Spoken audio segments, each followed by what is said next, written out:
সুবহানাল্লাহ পান না কেন?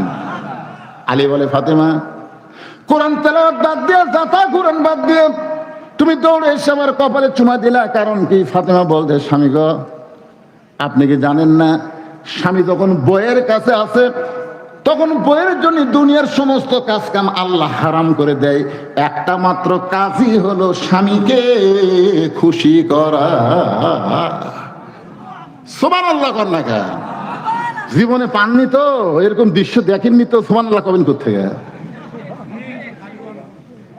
ফাতেমা কি বলতেছে, স্বামী যখন বইয়ের কাছে আসে তখন সে বইয়ের জন্য সমস্ত কাজ কাম কি হয়ে যায়? একটাই মাত্র কাজ হলো স্বামীকে আনন্দ দেওয়া।